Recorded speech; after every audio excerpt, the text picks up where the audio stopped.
Species उसको वहाँ पे मेंटेन करेगा।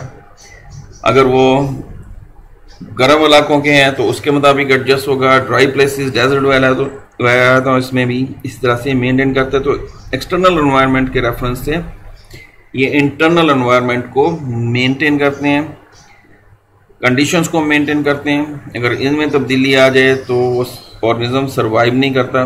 गर्म इलाकों वाला ठंडे इलाके में नहीं सक्सेसफुल रह सकता है, ठंडे इलाकों वाला गर्म में नहीं रह सकता। तो ड्यूरिंग एवोल्यूशन हर एक ने अपने माहौल के मुताबिक ये अडाप्टेशंस की हैं, और ये कौन से प्रोसेस में हुआ है? एवोल्यूशनरी प्रोसेस के दौरान में। अब ये दो लेवल पे इसको हम यहाँ पे स्टडी किया गया है, एक तो ऑर्गेनिज्म्स के लेवल पे, दूसरा स्टडी किया गया है सेल लेवल पे। तो यहाँ पे पेज नंबर 2 पे डायग्राम बनी हुई है।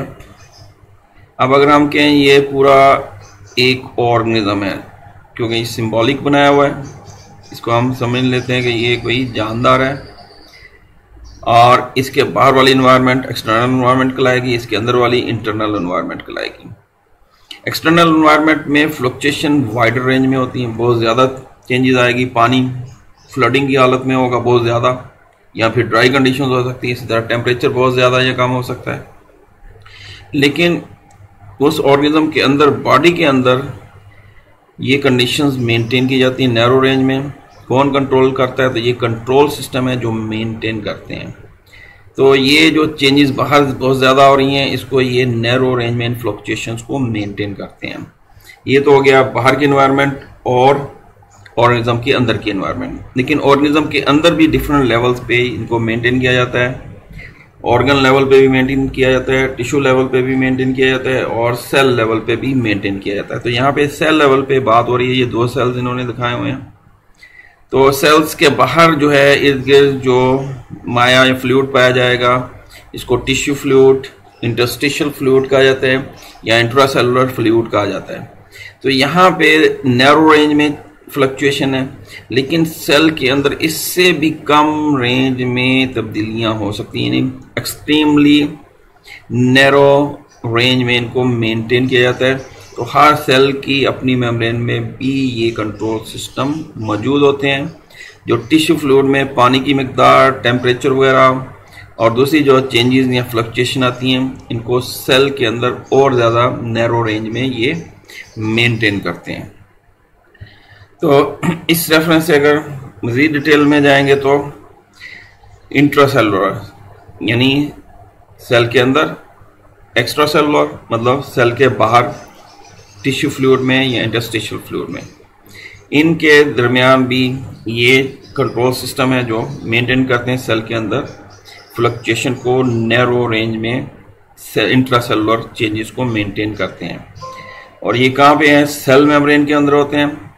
तो ये एक्स्ट्रा सेलुलर यानी vascular system, blood vascular system, other vessels, और इंटरस्टिशियल फ्लूइड जो माया या टिश्यू फ्लूइड जिसको कहते हैं, या एक्स्ट्रा सेलुलर फ्लूइड, इसकी एनवायरनमेंट के दरमियान में ये मौजूद है। कहाँ पे? सेल मेम्ब्रेन के अंदर, जो सेल के अंदर एक्सट्रीमली नैरो रेंज में इन कंडीशंस को मेंटेन करते हैं। अब नेक्स्ट इसमें जाते हैं तो कौन सी चीज़ें, अगेन वही ऑस्मो रेगुलेशन भी करते हैं, एक्सक्रीशन भी करते हैं, थर्मो रेगुलेशन भी करते हैं। तो इसमें पहले तो सल्यूट और वाटर की बात करते हैं। सल्यूट एंड वाटर, तो वेरियस एसेंशियल मेटाबोलाइट्स यानी वो चीज़ें जो मेटाबॉलिज्म में यूज होती हैं या प्रोड्यूस होती हैं।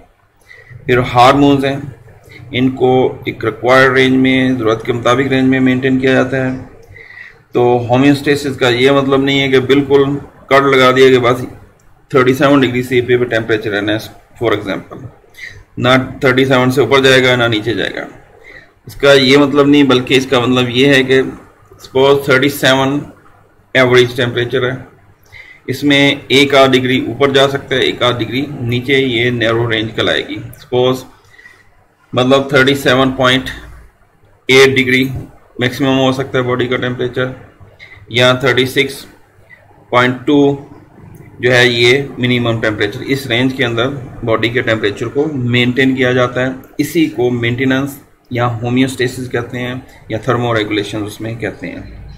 तो यानी नैरो रेंज में इसको मेंटेन किया जाता है, बिल्कुल 37 पे फिक्स नहीं कंसिडर किया जाएगा। जैसे यहाँ पे एग्जांपल दी है वाटर लिलीज की,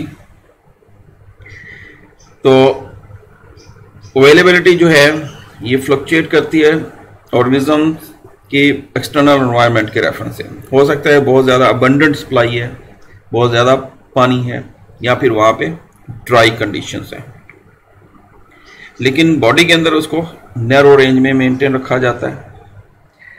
तो क्वांटिटी ऑफ वाटर जो है, अगर वो पानी के अंदर कोई जानदार रह रहा है तो इसका मतलब बॉडी के अंदर की तरफ ज़्यादा फ्लो होगा, लेकिन कुछ ऐसे मैकेनिज्म होंगे जो ज़ायद पानी को बाहर निकालते जाएंगे या अंदर दाखिल ही नहीं होने देंगे। इस तरह से वो इंटरनल एनवायरनमेंट को मेंटेन किया जाता है। और ये बड़ी रिस्पॉन्सिव होती है कि वो बाहर से पानी अबंडेंटली आ रहा है, यानी अबंडेंट सप्लाई है, या बाहर पानी की कमी है। अगर पानी की कमी है तो बॉडी से पानी को ज़ाया नहीं होने देगी और उसको रोक के रखेगी। अगर पानी ज़्यादा है तो बॉडी के अंदर आ रहा है तो उसको ज़्यादा से ज़्यादा एवापोरेट करेगी या खारिज करेगी, पर्सपायर करेगी। तो बॉडी के अंदर वाली जो एनवायरनमेंट है उसको मेंटेन किया जाएगा। और ये किससे किया जाता है? कंट्रोल सिस्टम से।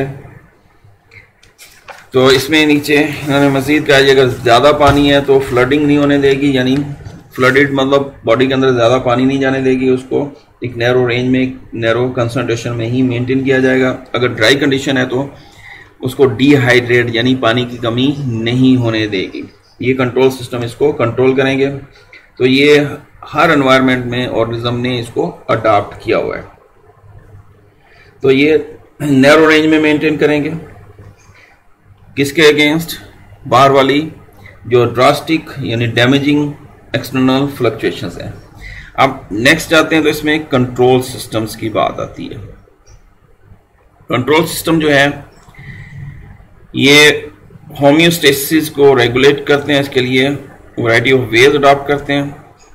तो लिविंग कंट्रोल सिस्टम जो बॉडी के अंदर है, लिविंग ऑर्गेनिज्म के अंदर है, सेम उसी तरह से काम करते हैं जैसे physical control system. Physical control system के एग्जांपल दें तो जैसे घर में एसी है या फ्रिज है, तो इनमें कंट्रोल सिस्टम होते हैं।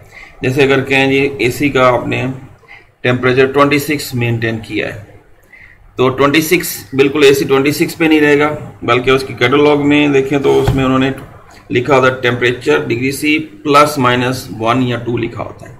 मतलब अगर कहें जी +-2 है तो ये रेंज होगी 26 + 2 यानी 28 हायर जाएगा मैक्सिमम, और 26 - 2 मतलब ये 24 यानी 24-28 के बीच में इसको मेंटेन किया जाता है। ये काम कैसे करता है? तो अगर एसी चल रहा है तो कूलिंग हो रही है, तो ये 24 जैसे ही आएगा, इसमें थर्मोस्टेट होता है जो डिटेक्ट करता है थर्मोमीटर, तो ये फौरन कंप्रेसर को ऑफ कर देगा। और कंप्रेसर ऑफ होने से फिर कमरे में आस्ता आस्ता हीट बढ़ेगी, लेकिन ये 26 पे ऑन नहीं होगा, जाके ये 28 पे ऑन होगा। कंप्रेसर जैसे 28 पे जाएगा, थर्मोमीटर उसको डिटेक्ट करेगा और थर्मोस्टेट उसको कंप्रेसर को ऑन कर देगा।